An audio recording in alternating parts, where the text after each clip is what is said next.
enough to kick up dust. "Hey, loser!" Liu Chang shouted toward the tunnel where I hadn't emerged yet. "If you're scared, get on your knees, kowtow 3 times, and crawl through my legs. I'm in a good mood today. I might let you skip the med bay for the next 2 weeks." Footsteps echoed steadily out of the shadowed tunnel, unhurried even. I walked out with my hands in my pockets, sunlight falling on my pale face. "Can we start, ref?" I asked, not even bothering to look at Liu Chang. The referee frowned, clearly unimpressed by the attitude. Being ignored sent Liu Chang into a rage. The boulder demon ape roared and launched forward like a cannon shot, a yellow-gold glow gathering around its massive fist, closing in on my face with crushing force. Girls in the stands gasped. Up in the VIP box, Li Yaotian swirled a glass of red wine, a dismissive smirk on his lips. "Boring squash match," he muttered. Then the next second, every expression in the arena froze solid. Facing down that mountain-sized fist, I didn't dodge. I just tilted my head slightly and snapped my fingers.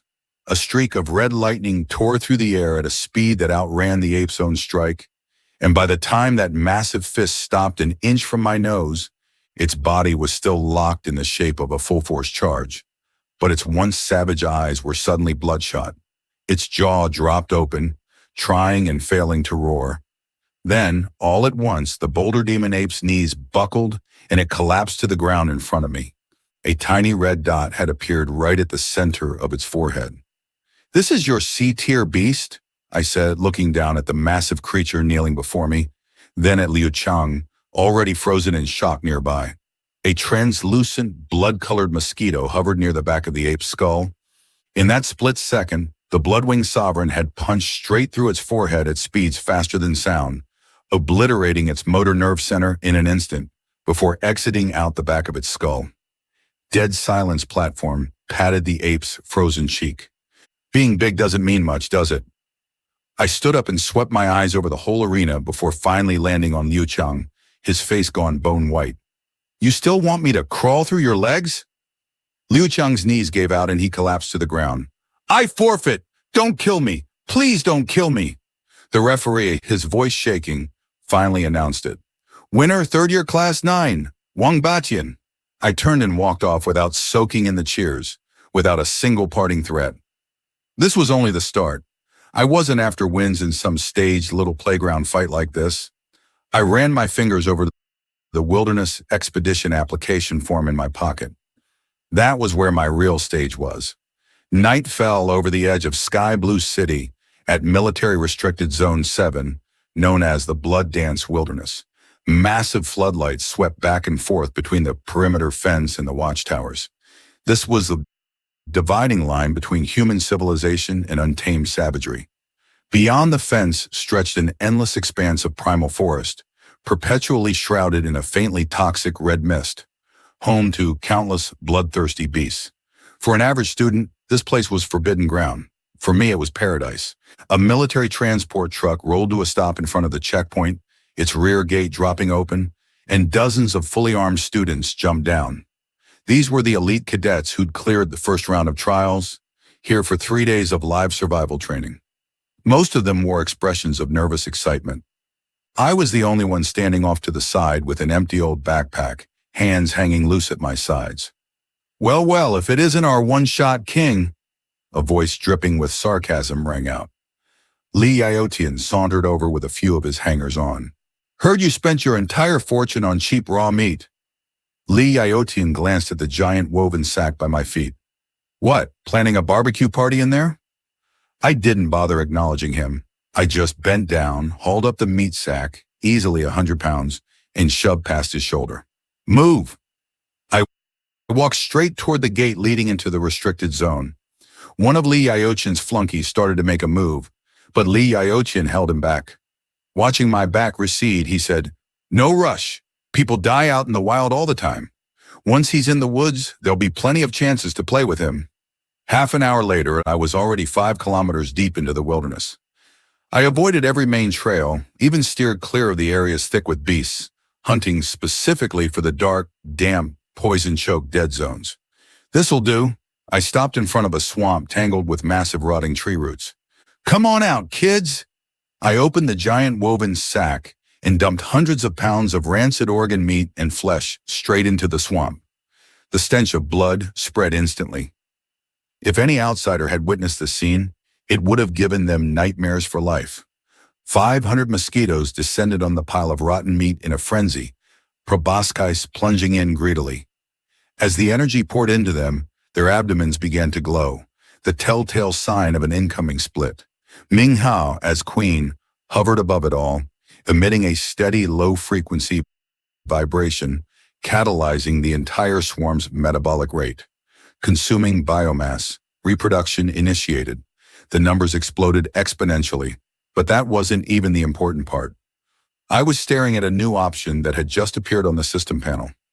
"Activate," I said without a moment's hesitation.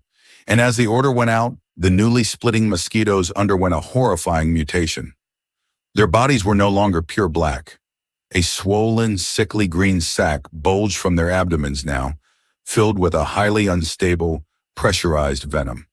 This was the prototype for my first true strategic unit, self-destructing venom mosquito. Individually, these things were nearly useless in a fight, barely able to fly fast at all.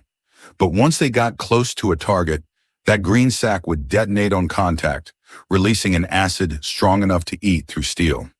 Best of all, they were dirt cheap to produce. A single scrap of rotten meat was all it took to grow one. Art, I thought, is an explosion. I picked up one of the self-destructing mosquitoes, no falling out of the trees. I shot to my feet, leapt to the top of a tall tree, and looked north. On the horizon, kilometers away, a wall of dust was rising, blotting out the sky. Countless beasts were stampeding this way like they'd lost their minds. They weren't attacking. They were running for their lives. Something even more terrifying was driving them from behind. At the same moment, the public emergency channel exploded with distress calls, filled with screams of pure despair and the sounds of tearing flesh. I watched that flood of monsters rolling toward me like a tidal wave. Any sane person's reaction would be to turn and run. Instead, I laughed. The grin kept spreading until it broke into a full wild cackle. Perfect timing! I spread my arms wide, welcoming the storm rushing toward me. I'd been sitting here worrying that a few hundred pounds of rotten meat wasn't nearly enough to push my swarm past 10,000 units. And here came tens of thousands of tons of fresh buffet delivered straight to my door. I looked down at the dense swarm below, then raised a hand and pointed it directly at the surging tide of beasts, madness blazing in my eyes. "Go," I said. "Show this world what a real disaster looks like." 5,000 mosquitoes lifted off at once, gathering in the sky into a single massive black hand and slammed down into the oncoming stampede. First contact happened right at the edge of the swamp. A Terror flame lion, leading the charge, never even had time to react before thousands of mosquitoes swallowed it whole. It didn't get out so much as a whimper. "Not enough," I muttered, standing on the treetop as the swarm pushed forward with me. "I want every single one of you left behind." A kilometer away, a group of students, fleeing in a panicked scramble, had one of their own glance back, and the sight nearly made him lose his mind on the spot. What he saw shattered every notion he had about how the world worked. That kid in the cheap hoodie was standing at the top of a towering dead tree, arms flung wide, and beneath his feet a strange black cloud, shot through with flickering green and red light, was slamming with utterly fearless force straight into the front line of the beast tide. "Is he trying to kill himself? That's thousands of out-of-control monsters!" One student got dragged along by a friend but couldn't stop looking back. The next moment, the two torrents collided head-on. There was no scene of me getting trampled into paste like they expected. Instead, the leading edge of the beast tide hit what looked like an invisible, massive meat grinder. Standing on the treetop, I let a single cold word fall from my lips. Leading the charge was a pack of ironback wolves, their prized steel fur famous for stopping bullets. But what met them now was hundreds of self-destructing venom mosquitoes glowing with a faint, unsettling light. A wave of tiny explosions rippled through the air in a continuous roar. Each individual blast wasn't much on its own, but the nastiness of these things was in the acid. The green corrosive venom sprayed everywhere in the explosions, Splash